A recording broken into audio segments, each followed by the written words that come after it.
If you had to pick one current college quarterback to build the rest of your college football team around for the 2024 season, who would it be? It's NFL draft season. Everyone's talking about who they're going to take at number 2 behind Caleb Williams. Is it Jaden Daniels? Is it J.J. McCarthy, Michael Penix Jr., Bo Nix? We appreciate that. Those guys are college football players for us until they get to the NFL. Like, we're still holding on to the college football label. But when it comes to our players that are playing next year in college football, our quarterbacks, who would you build around? Got a lot of really good answers from y'all. I think for me, like, in answering this question, context is key. As in anything, context is always going to be crucial.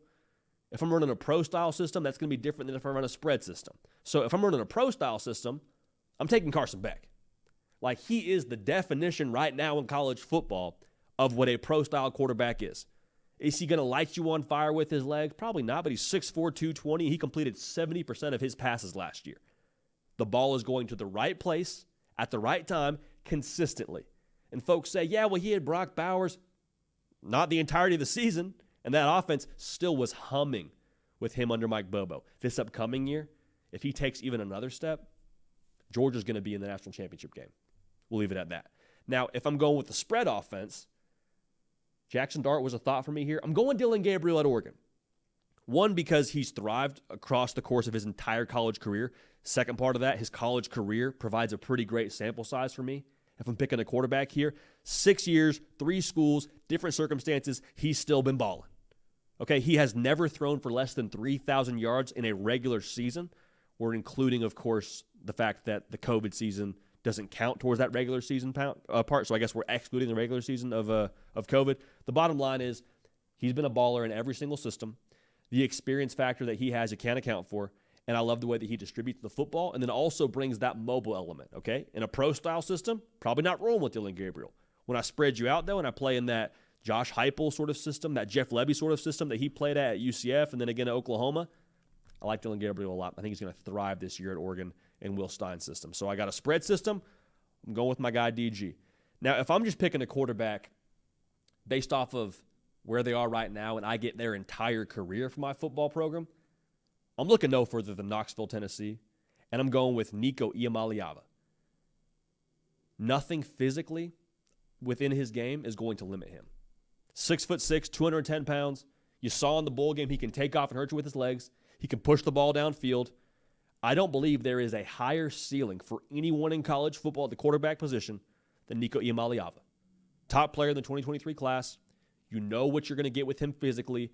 Plugging him into that system. If I get his whole career now, which is, of course, the context we're operating under for this discussion, I mean, the sky's the limit. The sky is the limit. So if I get someone's whole career that I get to build around, I'm going with Nico.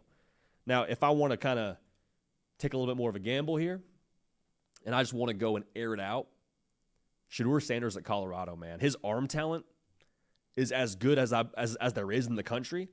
And here's the thing, 27 touchdowns, to 3 interceptions, so he made good decisions, over 3,000 yards. But here's the big part. He got sacked like 50 times. So part of that, you're saying, hey, Shedeur, let's throw the ball away, brother. Let's get rid of the football. That's part of it. The other part of it, though, is imagine if he had an offensive line. Imagine if he has somebody back there blocking for him for more than 2 Mississippis. How many yards is he throwing for then? How many touchdowns are we throwing for then? So the arm talent factor and the just big playability with him. If you want to take a gamble a little bit, you want to go with a tremendous TV product for you in terms of kind of offense you're going to run with Shedeur Sanders. A lot of points being scored. Shedeur Sanders has to be considered on this list. This is the one that maybe is the biggest reward potentially if you are to hit at the level I think you can with this kind of quarterback. If he can stay healthy, Quinn Ewers has a very real chance to be the best quarterback in all of college football in 2024. Full stop. Look at the trend for him. First year, wasn't able to stay healthy, still figuring out the offense, it looked like. Threw for 58% of his passes being completed. He took an 11% jump up to 69%. Same deal, wasn't able to stay healthy. But the trend that he's on right now, if he improves again, if he's able to have another season and take a step up with the talent they lost that wide receiver room, Quinn Ewers, man, could very realistically, when it comes to the NFL circles, I think be the top guy taken in this entire group. So We'll see how that whole thing formulates. You're really trusting the trend there with Quinn Ewers, but I think with what he brings to the table, it's hard to say if I had one season, I needed to win a national championship, any offense, I might go with Quinn Ewers. So, again, whole career I'm going with Nico. Pro-style offense, give me Carson Beck. We're spreading it out. Little RPO system, we're going up tempo. I'm going with the dude who's done it for 6 years, and Dillon Gabriel, and Shedeur Sanders. The arm talent is freakish. Have to think about him in this conversation. And Quinn Ewers, like I just said, has a chance, I think, to be the best quarterback, period, in the 2024 college football season. Hey, y'all, thanks so much for watching. Subscribe to the channel here to make sure you don't miss an episode of The Hard Count. Also, be sure to check out other videos on the On3 YouTube channel.